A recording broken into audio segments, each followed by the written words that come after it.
سر روحانیت کیا ہے؟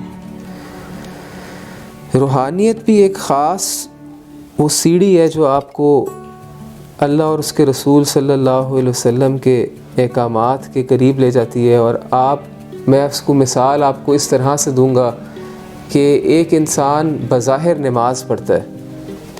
نماز کے لیے آپ کے لباس کا پاک و صاف ہونا، آپ کی جگہ کا پاک و صاف ہونا، قبلہ رخ ہونا، وضو کرنا، بہت سی شرائط ہیں اور بہت سے فرائض بھی ہیں. لیکن انسان وہ تمام شرائط اور فرائض کو نبھاتا ہے اور نماز پڑھتا ہے، لیکن پھر بھی اس کا دل جو ہے نماز پڑھتے وقت وہ اللہ کی طرف نہیں ہوتا. وہ کچھ نہ کچھ دنیاوی سوچ رہا ہوتا ہے کہ ابھی میں نے جو ہے گھر جا کے یہ کام کرنا ہے، یا ابھی مجھے فون پہ کال آنی ہے، یا میں نے فلانے دوست کے پاس جانا ہے. اس کا دماغ جو ہے وہ اللہ کی طرف نہیں ہوتا، اس کا دل اللہ کی طرف نہیں ہوتا، اس کا جسم اللہ کی طرف ہوتا ہے. تو روحانیت آپ کو وہ سبق سکھاتی ہے کہ آپ کا دل اور دماغ سب کچھ اللہ کی طرف ہو، آپ بظاہر بھی پاک ہوں اور اندر سے بھی آپ پاک ہوں. یہ روحانیت ہے. اور پھر آپ اپنا جسم اور اپنے روح کے ذریعے اللہ کی عبادت کریں خلوص کے ساتھ. کیا بات ہے. ہم روحانیت کو عملی زندگی میں کیسے لا سکتے ہیں اور اس سے فائدہ کیسے اٹھا سکتے ہیں؟ صوفیاء نے روحانیت کو اور اپنے کردار سے جو ہے عملی طور پہ لوگوں کو سکھایا. جس طرح سے ہم نے بہت سے بزرگ دیکھے جن کی بڑی بڑی زمینیں تھیں، مال اور دولت تھی، وہ اپنی فصل لگاتے تھے اور اس کے بعد جب ان کی فصل بالکل جب اناج دینے پہ آ جاتی تھی تو آپ وہ تمام فصل تقسیم کر دیتے تھے غرباء و مساکین میں.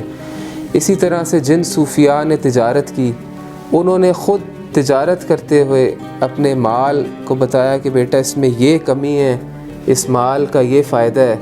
اور ایک خاص اسلام کی تعلیمات کے مطابق انہوں نے نفع اور نقصان دیکھتے ہوئے تجارت کی. اسی طرح سے جنہوں نے حکمت کی، انہوں نے بھی فی سبیل اللہ کی راہ میں حکمت کی لوگوں کو. جنہوں نے کوئی خاص منصب پہ بیٹھے، جس طرح سے جو ہمارے صوفیاء ہیں، بہت سے شریعہ کورٹ کے جج بھی رہے ہیں، انہوں نے بھی پھر تصوف اور روحانیت کو وہاں دیکھتے ہوئے وہ فیصلے کیے کہ آج آپ تاریخ میں دیکھ لیں کہ اس قسم کے فیصلے آپ کو نظر نہیں آتے. اور بہت سے ایسے لوگ ہیں جس طرح علامہ اقبال رحمۃ اللہ، وہ جب روحانیت کے قریب گئے، اس سے پہلے تو وہ خود ہی کے کانسیپٹ کو زیادہ پروموٹ کرتے تھے، لیکن جب انہوں نے مثنوی شریف پڑھی اور مولانا روم رحمۃ اللہ کے آپ جو ہیں بظاہر تو آپ نے نہیں دیکھا تھا، لیکن آپ کہتے تھے کہ روحانی طور پہ میرے پیر و مرشد ہیں وہ. تو اس کے بعد آپ کا کانسیپٹ سارا چینج ہوا.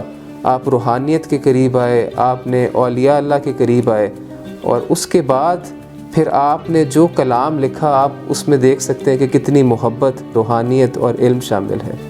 سر روحانیت کے میدان میں ہر بندہ آ سکتا ہے یا یہ کوئی خاص بندوں پر عنایت ہوتی ہے؟ روحانیت میرا یہ خیال ہے کہ جس طرح سے ہم علم سیکھنے علماء کی مجلس میں بیٹھتے ہیں، ٹیچرز کی صحبت میں بیٹھتے ہیں، ان سے سیکھتے ہیں، اسی طرح سے روحانیت کو حاصل کرنے کے لیے، سیکھنے کے لیے کوئی ایسی صحبت ضروری ہے. کوئی ولی کامل جو ہے اس کے ہاتھ میں بیعت ہونا، اور پھر ایک خاص سلسلے میں جا کے اس سلسلے کی خدمت، اس کے وظائف، اس کی تعلیمات، اور پھر جس طرح سے اس سلسلے میں بتایا گیا کہ کس طرح سے آپ نے مراقبہ کرنا ہے، کیا کیا آپ نے جو ہے وظائف پڑھنے ہیں، تو پھر آپ روحانیت کے قریب ہوتے جاتے ہیں.